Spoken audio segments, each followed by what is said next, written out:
कोल्हापूर सांगली पट्ट्यात राजकारण म्हणजे फक्त निवडणूक नाही, तर पिढ्यानपिढ्यांची सत्ता, सहकाराची पकड आणि नावांचा वारसा.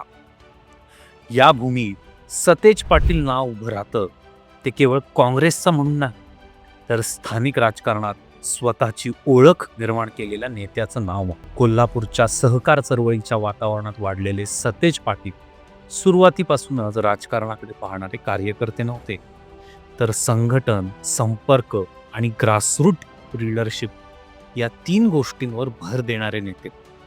युवक काँग्रेसपासूनच सुरुवात करत त्यांनी हळूहळू जिल्हा पातळीवर आपली पकड मजबूत केली आणि कोल्हापूर काँग्रेसमध्ये एक वेगळा गट उभा केला. कोल्हापूरचं राजकारण समजून घ्यायचं असेल तर धनंजय महाडिक विरुद्ध सतेज पाटील ही रायव्हलरी टाळून चालत.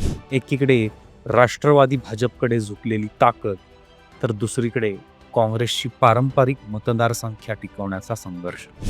ही लढाई फक्त व्यक्तींची नव्हती, तर विचार, नेटवर्क आणि स्थानिक संस्थांवर नियंत्रण यांची होती. सतेज पाटील यांनी स्वतःला दिल्लीच्या आदेशावर चालणारा नेता न बनवता स्थानिक प्रश्न, सहकार संस्था, शेतकरी, तरुण आणि शहरी मध्यम वर्ग यांना जोडून ठेवण्याचा प्रयत्न केला. त्यामुळे त्यांना समर्थक मिळाले, पण त्याचबरोबर त्यांचे विरोधकही तेवढेच वाढले. 2019च्या लोकसभा निवडणुकीत कोल्हापूरमधून झालेला पराभव हा सतेज पाटील यांच्या राजकीय आयुष्यातील मोठा धक्का होता. अनेकांनी त्यानंतर त्यांचं राजकारण संपल्याचं सुद्धा जाहीर केलं, पण इथेच सतेज पाटील वेगळे ठरलो. त्यांनी पराभव स्वीकारला, पण मैदान सोडलं नाही. उलट कोल्हापूर जिल्ह्यात काँग्रेसचं संघटन अधिक घट्ट केलं, कार्यकर्त्यांशी थेट संपर्क वाढवला आणि दिल्ली किंवा मुंबईपेक्षा कोल्हापूर महत्त्वाचा हा संदेश पुन्हा रुजवण्याचा प्रयत्न केला. काँग्रेस पक्षातील अंतर्गत राजकारणही त्यांच्या वाटचालीत मोठा अडथळा ठरलं. राज्य पातळीवरील नेतृत्व बदल, गटबाजी आणि कधीकधी स्वतःच्याच पक्षातील दुर्लक्ष या सगळ्याचा सामना सतेज पाटील, तरीही त्यांनी पक्ष सोडण्याचा मार्ग कधीच निवडला नाही. अनेक नेते, अनेक सत्ता आणि संधीसाठी पक्ष बदलत असतात. सतेज पाटील यांनी काँग्रेसमध्येच राहून आपली जागा निर्माण करण्याचा निर्णय घेतला. यामुळे काहींना ते हट्टी वाटले, तर काहींना ते ठाम वाटले. सांगली कोल्हापूर पट्ट्यात त्यांनी शहरी मतदारांबरोबरच ग्रामीण भागातही संपर्क वाढवला. सहकार संस्थांमधील हस्तक्षेप, स्थानिक आंदोलनांमध्ये सहभाग आणि तरुण नेतृत्व पुढे आणण्याचा प्रयत्न या सगळ्यामुळे त्यांची ओळख फक्त निवडणुकीत दिसणारा नेता अशी राहिली. समर्थक त्यांना ग्राउंडेड लीडर तर टीकाकार म्हणतात की त्यांची शैली आक्रमक आणि ध्रुवीकरण करणारी.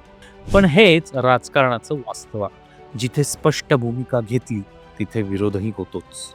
आज सतेज पाटील यांचं राजकारण एका वळणावर आहे. काँग्रेस पक्ष राज्यात संघर्ष करत असताना कोल्हापूर सारख्या जिल्ह्यात टिकून राहणं हीच मोठी गोष्ट ठरते. ते ना पूर्णपणे सत्तेत आहे, ना पूर्णपणे राजकारणावर आहे. ते लढत राहणाऱ्या नेत्यांच्या श्रेणीत येतात. भविष्यात त्यांची भूमिका काय असेल, मोठं राज्यस्तरीय नेतृत्व की स्थानिक किल्ला अधिक मजबूत करणं, हे येणारा काळच ठरवेल. अलीकडील जिल्हा परिषद आणि नगरपंचायत निवडणुकांमध्ये कोल्हापूर भागात सतेज पाटील यांच्या नेतृत्वाखाली काँग्रेस आणि महाविकास आघाडीचा संघर्ष पुन्हा एकदा दाखवून देण्यात आला. कोल्हापूर जिल्हा परिषदेत काँग्रेसने 15 जागा जिंकल्या, तर राष्ट्रवादी काँग्रेसने 20 जागा मिळवल्या.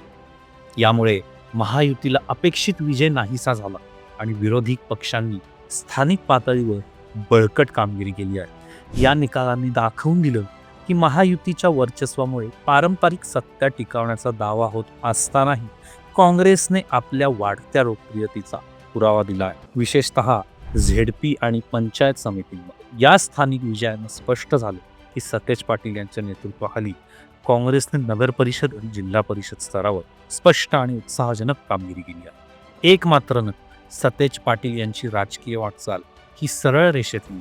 त्यात विजय आहे, पराभव आहे, रायव्हलरी आहे, पक्षांतर्गत संघर्ष आहे आणि तरीही मैदान न सोडण्याची जिद्द आहे. कोल्हापूरच्या राजकारणात अनेक नावं येतात जातात, पण सतेज पाटील हे नाव टिकून आहे, कारण ते फक्त सत्ता मागत नाही, तर संघर्ष सुद्धा स्वीकारतात.